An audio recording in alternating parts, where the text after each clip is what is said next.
Hello everyone, and welcome to my Royal Family Politics channel. I hope everyone is having a wonderful day. Before we begin, please hit the subscribe button and give this video a thumbs up. King Charles continues to reduce the monarchy and gives his treasured Welsh home. The 74-year-old king has made the choice to give up his Welsh property in an effort to decrease royal spending. King Charles is giving up his very special residence in Wales in an attempt to scale back expenses linked with his various homes.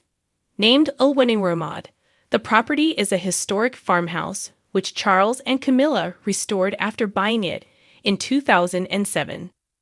In 2007, His Majesty acquired Llwynarmod, a farmhouse near Llandovery in Carmarthenshire, through the Duchy of Cornwall for £1 2 million.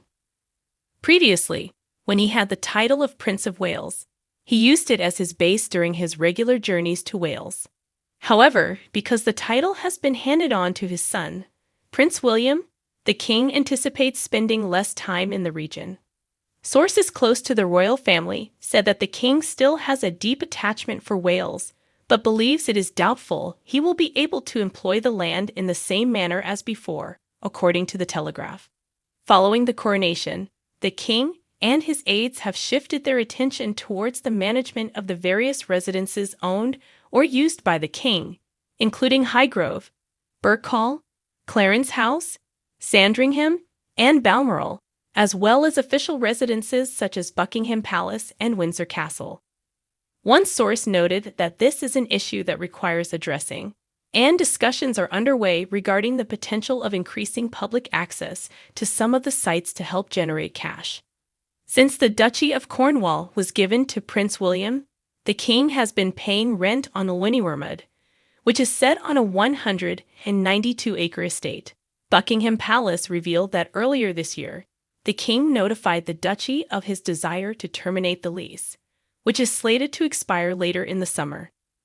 Other properties on the estate are accessible for holiday rentals while the king is not in residence, and it is expected that Llwynarmod will be commercially leased out for either holidays or long-term stays.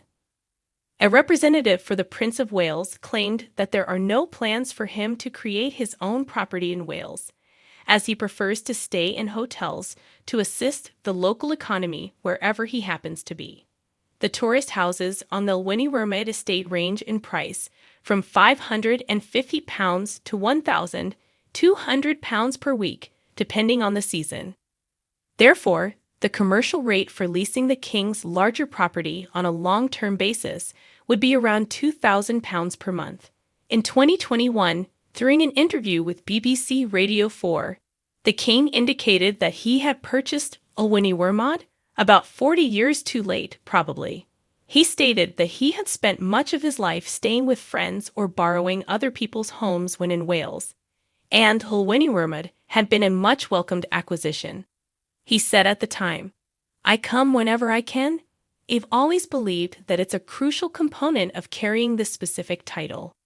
Finding the house, he added, was a wonderful opportunity, at last, to have somewhere in Wales. In an interview with Simon Armitage, Charles said that he enjoyed utilizing his Welsh property for trekking, saying, "It is fantastic coming down here, and I adore coming in the winter when I can at a weekend. And I stump about in the Brecon Beacons and explore, which is magic, and fight my way through vast numbers of sheep all over the place. It is quite special since it's more of a cottage." Queen Camilla's own lifelong refusal despite grandchildren's persuasion techniques. In an interview, Queen Camilla acknowledged that her grandkids were attempting to persuade her to make a change, but she refused. Despite always looking her finest, Queen Camilla has refused to wear one piece of jewelry. The newly crowned queen is no stranger to a brilliant colored dress suited for a royal and often adorned with an assortment of jewels and pearls. But Her Majesty stated she will never get her ears pierced and wears clip-on earrings instead.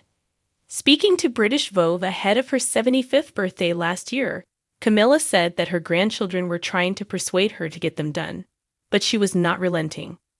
She said, "No, I'm not going to give it to myself for a 75th birthday present.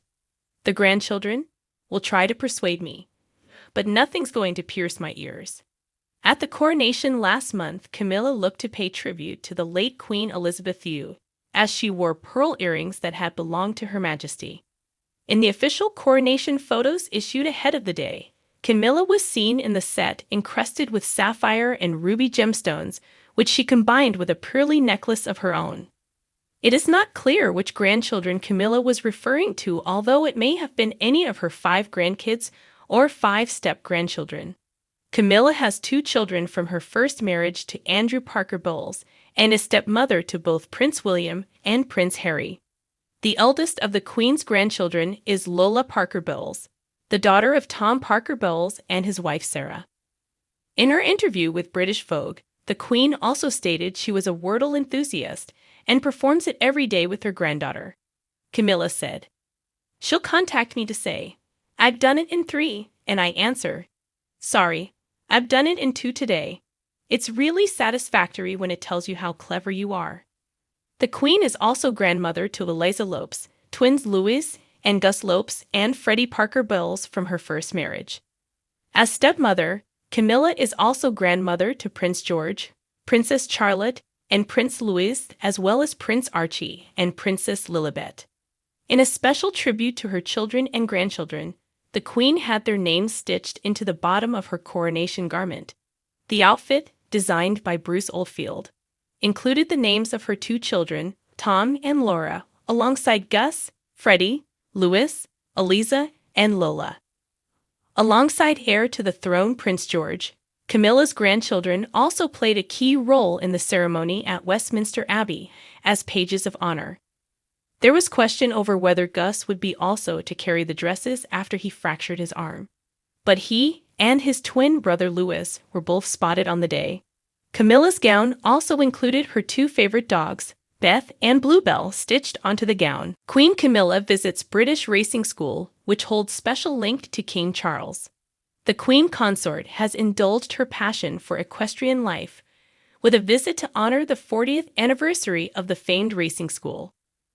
Queen Camilla has made a visit to the British Racing School in Newmarket 40 years after it was launched by King Charles on November 23, 1983, when he was still Prince of Wales.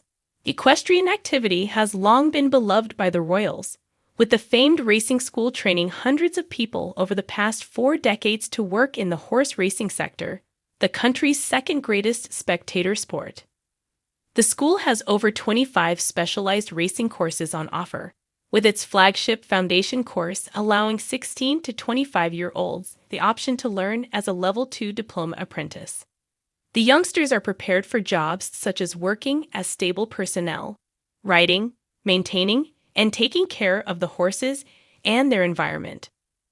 So far, nearly 4,000 young people have successfully finished the course and gone on to employment in the industry, including some of the world's greatest jockeys and every champion apprentice jockey from the past 10 years. The British Racing School also houses the Newmarket Pony Academy, a community project which goes out to children in the local area and allows them to engage with horses and ponies to positively improve their mental health. The Riding a Dream Academy is also affiliated with the British Racing School, with its aims of encouraging diversity and inclusion in the area of horse racing. Camilla arrived at the school with its chief executive Andrew Braithwaite accompanying her, as she interacted with local pupils and students from the Riding a Dream Academy. Together, the youngsters groomed the horses, and students from the flexible learning program took part in a training lesson, which the Queen witnessed from a viewing gallery. Her Majesty was then presented to pupils and horses from the foundation course in the Pierce Barn before she took in the 3 best turned out in the main yard. She continued to witness the young riders cantering, and following that she spoke with workplace apprentices practicing on the mechanical equicizers in the simulator room. An equicizer is a non-motorized artificial horse, controlled by the rider's own movement, which is used for practice, training, and rehabilitation in the equestrian field. The British Racing School was the first training provider in the world to make the Mk9 Racewood Simulator, a fully immersive racing simulator available for its pupils to use. Before departure, Camilla met fans and staff at the school in the main yard and unveiled a plaque to mark its 40th anniversary. Camilla made a confession to British Vogue last year ahead of her 75th birthday, which she celebrated last July, just months before she became queen. She claimed that despite having access to some of the world's most valued jewelry, she did not in fact have her ears pierced, in spite of her grandchildren trying to persuade her to get them done. She said, "No, I'm not going to give it to myself for a 75th birthday present. The grandchildren will try to persuade me, but nothing's going to pierce my ears." Thanks for watching. If you like this video, so please don't forget to subscribe my channel and don't miss any update.